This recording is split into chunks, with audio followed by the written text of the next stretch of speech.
नारायणं नमस्कृत्य नरं चैव नरोत्तमं देवीं सरस्वतीं व्यासं ततो जयमुदीरयेत्।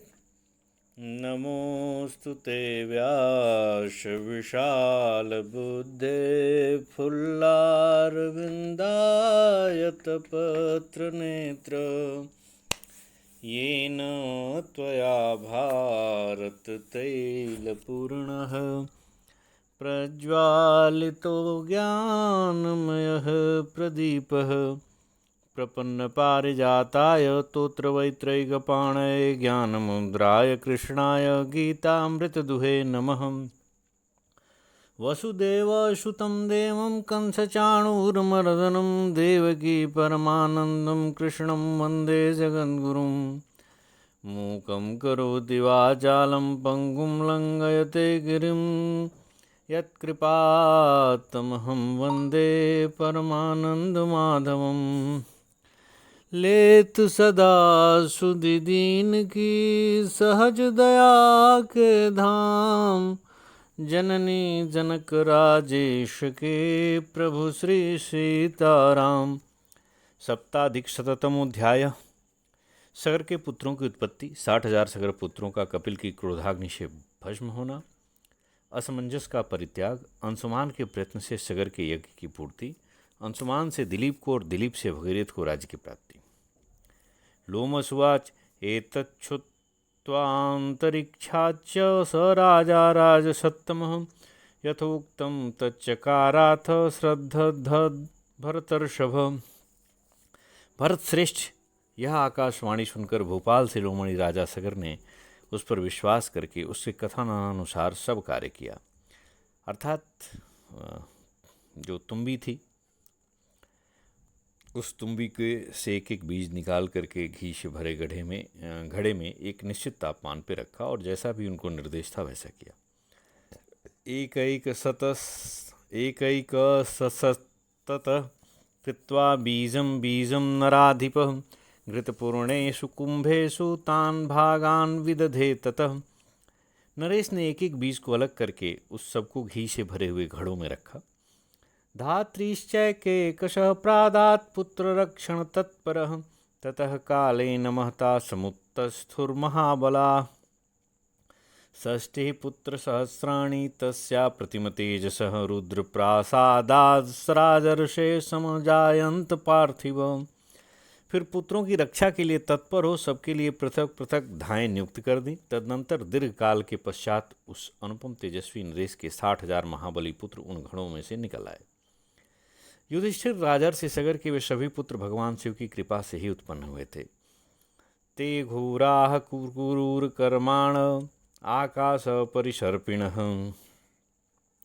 बहुत्वाच्चावजानन्त सर्वान् लोकान् सहामरान्। वे सब के सब भयंकर स्वभाव वाले और क्रूर कर्मा थे। आकाश में भी सब और घूम फिर सकते थे। उनकी संख्या अधिक होने के कारण वे देवताओं सहित संपूर्ण लोकों की अवहेलना करते थे। त्रिदशांश्चाप्य बाधंत तथा गंधर्व राक्षसान् सर्वाणि चैव भूतानि शूराः समरशालिनः।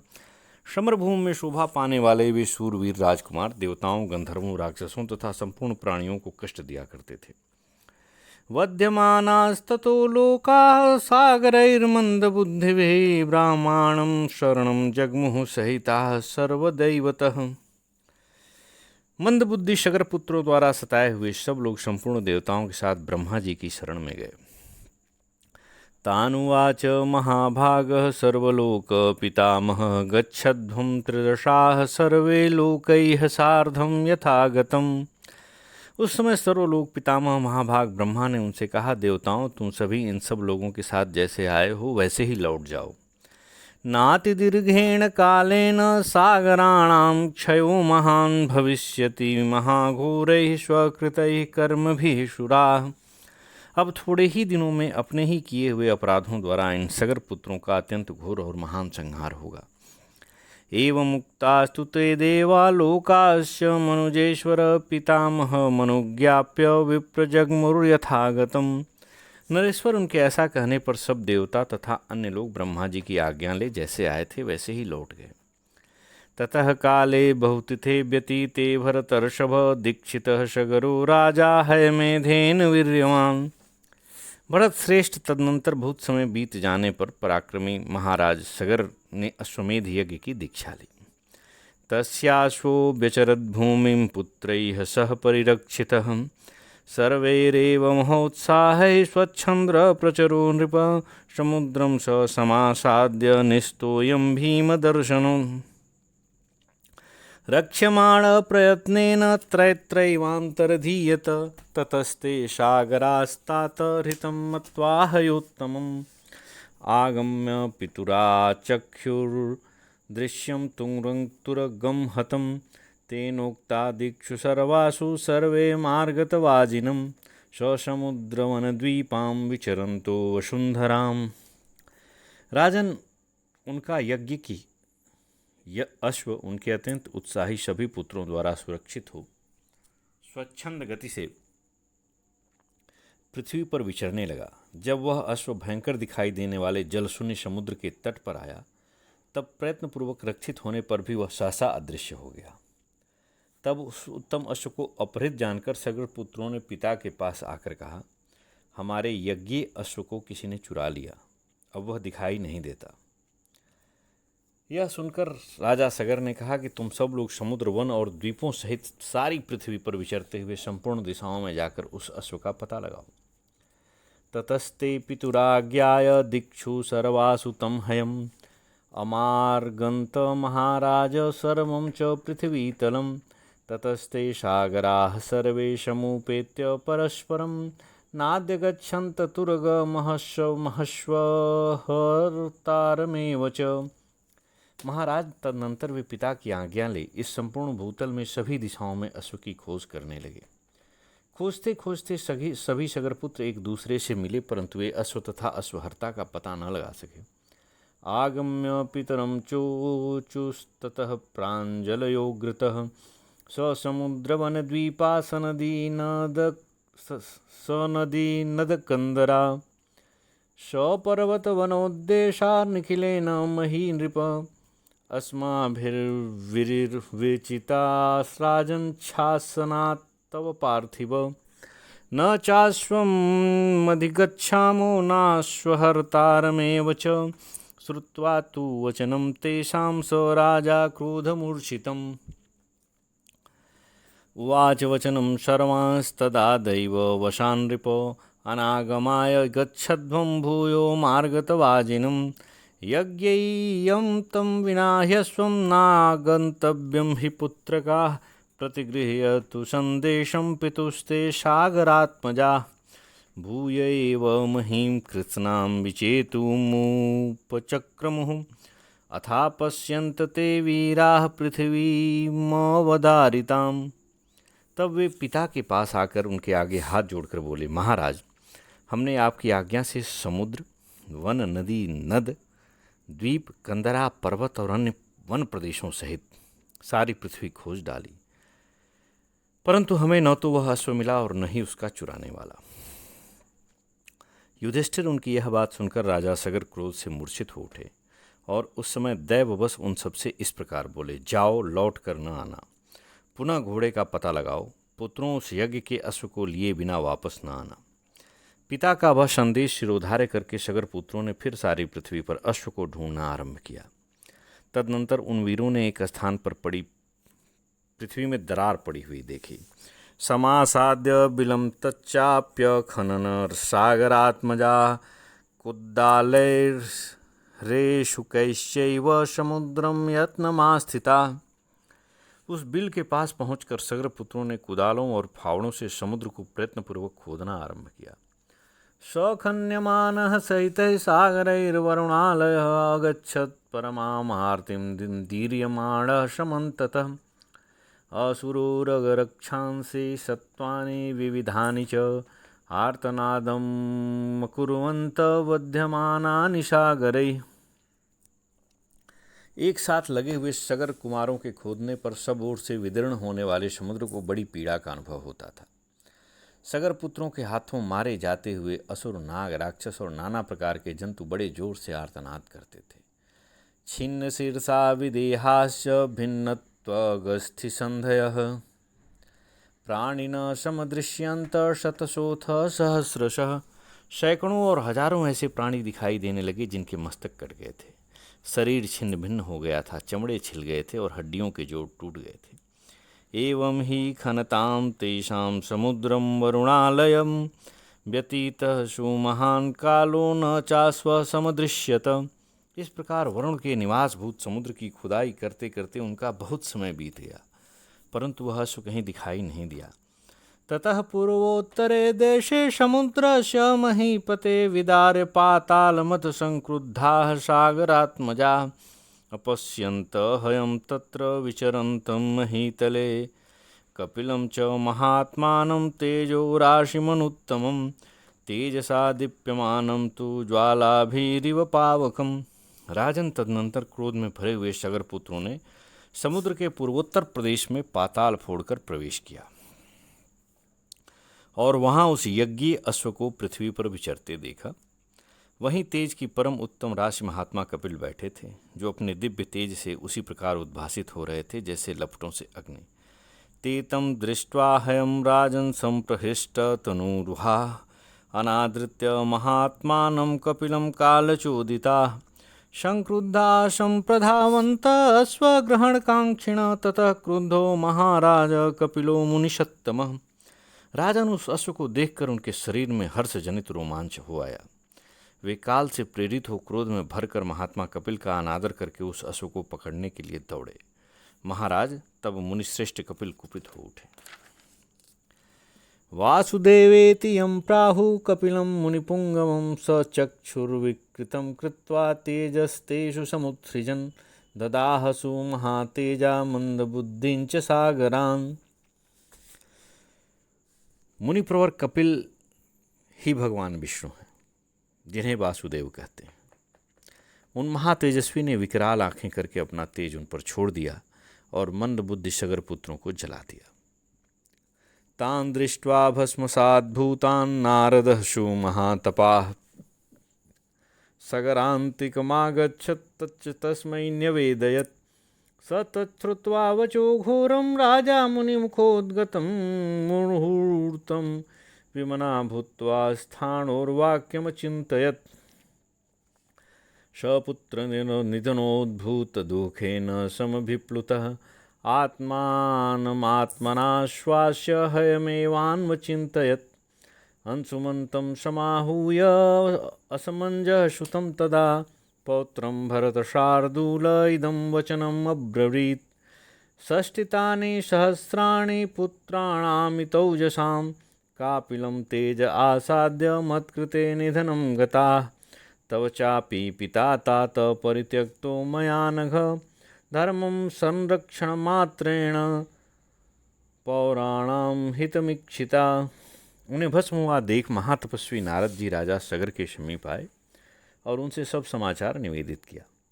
मुनि के मुख से निकले हुए इस घोर वचन को सुनकर राजा सगर 2 घड़ी तक अनमने हो महादेव जी के कथन पर विचार करते रहे। पुत्र की मृत्यु जनित वेदना से अत्यंत दुखी हो स्वयं ही अपने आप को सांत्वना दे उन्होंने अश्व को ही ढूंढने का विचार किया। भरत श्रेष्ठ, तदनंतर असमंजस के पुत्र अपने पौत्र अंशुमान को बुलाकर यह बात कही। तात, मेरे अमित तेजस्वी 60,000 पुत्र मेरे ही लिए महर्षि कपिल की क्रोधाग्नि में पड़कर नष्ट हो गए। अनघ, पूर्ववासियों के हित की रक्षा रखकर धर्म की रक्षा करते हुए मैंने तुम्हारे पिता को भी त्याग दिया है।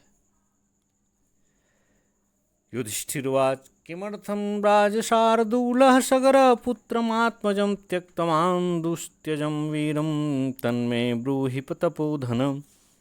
तपोधन नृपश्रेष्ठ सगर ने युधिष्ठिर ने पूछा कि तपोधन नृपश्रेष्ठ सगर ने किस लिए अपने दुस्त्यज वीर पुत्र का त्याग किया था, यह मुझे बताइए। लोमसुवाच असमंजा इति ख्यातः सगरस्य सुतो ह्यभूत् यं शैव्या जनयामास पौराणां सहिदारकान् क्रीडतः सहसासाद्य तत्र तत्र महीपते गलेषु क्रोशतो गृह्य नद्यां चिक्षेप दुर्बलान् ततः पौराः समाजग्मुर्भयशोकपरिप्लुताः सगरं चाभ्यभाषन्त सर्वे प्राञ्जलयः स्थिताः। त्वं नस्त्राता महाराज परचक्रादिभिर्भयात्। लोमस जी ने कहा कि राजन, सगर का वह पुत्र जिसे रानी शैब्या ने उत्पन्न किया था असमंजस के नाम से विख्यात हुआ। वह जहाँ तहाँ खेल कूद में लगे हुए पुरवासियों के दुर्बल बालकों के समीप सहसा पहुँच जाता और चीखते चिल्लाते रहने पर भी उनका गला पकड़कर उन्हें नदी में फेंक देता था। तब समस्त पुरवासी भय और शोक में मग्न हो राजा सगर के पास आए और हाथ जोड़े खड़े हो इस प्रकार कहने लगे, महाराज, आप शत्रु सेना आदि के भय से हमारी रक्षा करने वाले हैं। असमंजो भयाच्चोरात् ततो नस्त्रातुमर्हसि पौराणां वचनं श्रुत्वा घोरं नृपतिशत्तमः मुहूर्तं विमना भूत्वा सचिवानिदमब्रवीत्। असमंजाः पुरा दद्य सुतो मे विप्रवास्यताम्। अतः असमंजस के घोर भय से आप हमारी रक्षा करें। पुरवासियों का यह भयंकर वचन सुनकर नृपश्रेष्ठ सगर 2 घड़ी तक अनमने होकर बैठे रहे। फिर मंत्रियों से इस प्रकार बोले, आज मेरे पुत्र असमंजस को मेरे घर से बाहर निकाल दो। यदि वो मत प्रियम कार्यम एतत् शीघ्रं विधीयताम् एवं मुक्त्या नरेंद्रेण सचिवास्ते नराधिप यथोक्तं त्वरिताश्चक्रुर्यथा ज्ञापितवान् नृपः एतत्ते सर्वमाख्यातं यथा पुत्रो महात्मना पौराणां हितकामेन सगरेण विवासितः अंशुमांस्तु महेश्वासो यदुक्तः सगरेण हि तत्ते शर्मं प्रवक्ष्यामि कीर्त्यमानं निबोध में। यदि तुम्हें मेरा प्रिय कार्य करना है तो मेरी इस आज्ञा का शीघ्र पालन होना चाहिए। राजन, महाराज सगर के ऐसा कहने पर मंत्रियों ने शीघ्र वैसा ही किया जैसा उनका आदेश था। युधिष्ठिर पुरवासियों के हित चाहने वाले महात्मा सगर ने जिस प्रकार अपने पुत्र को निर्वासित किया था वह सब प्रसंग मैंने तुमसे कह सुनाया। अब महाधनुर्धर अंशुमान से राजा सगर ने जो कुछ कहा वह सब तुम्हें बता रहा हूँ, मेरे मुख से सुनो। सगर उवाच, पितुश्च तेऽहं त्यागेन पुत्राणां निधनेन च अलाभेन तथाश्वस्य परितप्यामि पुत्रक। सगर बोले, बेटा, तुम्हारे पिता को त्याग देने से, अन्य पुत्रों की मृत्यु हो जाने से तथा यज्ञ संबंधी अश्व के न मिलने से मैं सर्वथा संतप्त हो रहा हूँ। तस्मात् दुःखाभिसंतप्तं यज्ञविघ्नाच्च मोहितं हयस्यानयनात् पौत्र नरकाम्यां नरकान्मां समुद्धर। अतः पौत्र यज्ञ में विघ्न पड़ जाने से मैं मोहित और दुख से संतप्त हूँ। अब तुम अश्व ले आकर नरक से मेरा उद्धार करो। अंशुमानेव मुक्तस्तु सगरेण महात्मना जगाम दुःखार्तं देशं यत्र वैदारितामहि। महात्मा सगर के ऐसा कहने पर अंशुमान बड़े दुख से उस स्थान पर गए जहाँ पृथ्वी विदर्ण की गई थी। स तु तेनैव मार्गेण समुद्रं प्रविवेशः अपश्च महात्मानं कपिलं तुरगं च तम्।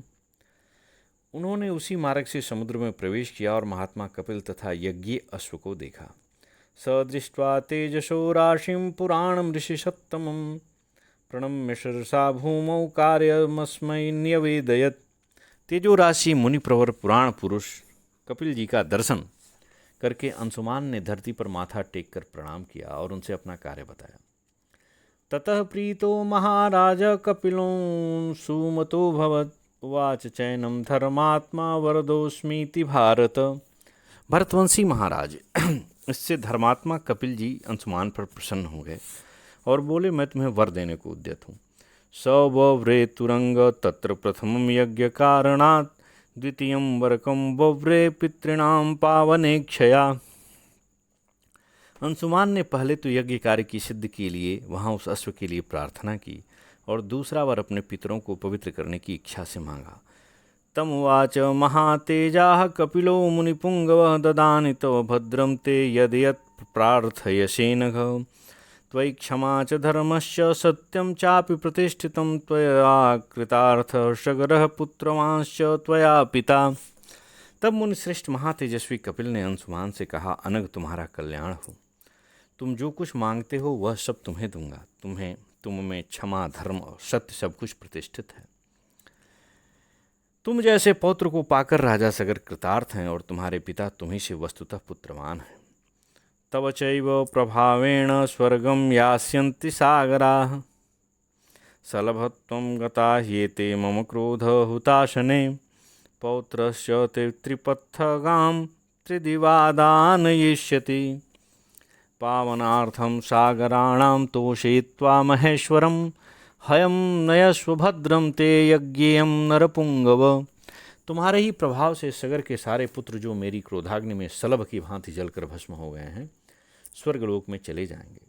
तुम्हारा पौत्र भगवान शंकर को संतुष्ट करके सगर पुत्रों को पवित्र करने के लिए स्वर्गलोक से यहाँ गंगा जी को लेकर आएगा। नर श्रेष्ठ तुम्हारा भला हो, तुम इस यज्ञीय अश्व को ले जाओ। यज्ञ समाप्यतां तात सगरस्य महात्मनः अंशुमानेव मुक्तस्तु कपिलेन महात्मना आजगाम हयं गुगृह्य यज्ञवाटं महात्मनः शोभिवाद्य ततः पादौ सगरस्य महात्मनः मूर्ध्नि तेनाप्युपाघ्रातस्तस्मै सर्वं न्यवेदयत् यथा दृष्टं श्रुतं चापि सागराणां क्षयं तथा तं चास्मै ह्यमाचष्ट यज्ञवाटमुपागतं तच्छ्रुत्वा सगरो राजा पुत्रजं दुःखमत्यजत्। तात महात्मा सगर का यज्ञ पूर्ण करो। महात्मा कपिल के ऐसा कहने पर अंशुमान उस अश्व को लेकर महामना सगर के यज्ञ मंडप में आए और उनके चरणों में प्रणाम करके सब समाचार निवेदित किया। सगर ने भी स्नेह से अंशुमान का मस्तक सूंघा। अंशुमान ने सगर पुत्रों का विनाश जैसा देखा था और सुना था वह सब बताया। साथ ही यह भी कहा कि यज्ञ अश्व यज्ञ मंडप में आ गया है। यह सुनकर राजा सगर ने पुत्रों के मरने का दुख त्याग दिया। अंशुमन्तं च संपूज्य समापयत्तं क्रतुं समाप्त यज्ञ सगरो देवैः सर्वैः सभाजितः। और अंशुमान की प्रशंसा करते हुए अपने उस यज्ञ को पूर्ण किया। यज्ञ पूर्ण हो जाने पर सब देवताओं ने सगर का बड़ा सत्कार किया। पुत्रत्वे कल्पयामास समुद्रं वरुणालयं प्रशास्य सुचिरं कालं राज्यं राजीवलोचनः पौत्रे भारं समाविश्य जगाम त्रिदिवं तथा तदा अंशुमानपि धर्मात्मा महिं सागरमेखलां प्रशशास महाराज यथैवास्य पितामहः तस्य पुत्र समभवत् दिलीपो नाम धर्मवित्। कमल के समान नेत्रों वाले सगर ने वरुणालय समुद्र को अपना पुत्र माना और दीर्घ काल तक राज्य शासन करके अंत में अपने पौत्र अंशुमान पर राज्य का सारा भार रखकर वे स्वर्गलोक को चले गए। महाराज धर्मात्मा अंशुमान भी अपने पितामह सगर के समान ही समुद्र से घिरी हुई वसुधा का पालन करते रहे। उनके एक पुत्र हुआ जिसका नाम दिलीप था। वह भी धर्म का ज्ञाता था। तस्मै राज्यं समाधाय अंशुमानपि संस्थित दिलीपस्तु ततः श्रुत्वा पितॄणां निधनं महत् पर्यतप्यत् दुःखेन तेषां गतिमचिन्तयत् गंगावतरणे यत्नं समूहच्चाकरोन् नृपः। दिलीप को राज्य देकर अंशुमान भी परलोकवासी हुए। दिलीप ने जब अपने पितरों के महान संहार का समाचार सुना तब वे दुख से संतप्त हो उठे और उनकी सदगति का उपाय सोचने लगे। राजा दिलीप ने गंगा जी को उस भूतल पर उतारने के लिए महान प्रयत्न किया। न चावतारयामास चेष्टमानो यथा बलं तस्य पुत्र समभवत् श्रीमान् धर्मपरायणः भगीरथ इति ख्यातः सत्यवागनसूचकः अभिषिच्य तु तं राज्ये दिलीपो वनमाश्रितः। यथाशक्ति चेष्टा करने पर भी वे गंगा को पृथ्वी पर उतार न सके। दिलीप के भगीरथ नाम से विख्यात एक पुत्र हुआ जो परम कांतिमान धर्मपरायण सत्यवादी था और अदोषदर्शी था। सत्य धर्मपरायण महात्मा भगीरथ का राज्याभिषेक करके दिलीप वन में चले गए। तपः सिद्धि समायोगात् स राजा भरतर्षभ वनाज्जगाम त्रिदिवं कालयोगेन भारत। भरत श्रेष्ठ राजा दिलीप तपस्या जनक सिद्धि से संयुक्त हो अंतकाल आने पर वन से स्वर्गलोक को चले गए। इति श्री महाभारते वन पर्वणि तीर्थयात्रा पर्वणि लोमस तीर्थयात्रा या अगस्त्य महात्म कथने सप्ताधिकशततमोऽध्यायः। इस प्रकार श्री महाभारत वन पर्व के अंतर्गत तीर्थ यात्रा पर्व में लोमस तीर्थ यात्रा के प्रसंग में अगस्त्य महात्म वर्णन विषयक 107वां अध्याय पूर्ण हुआ। जय श्री कृष्ण।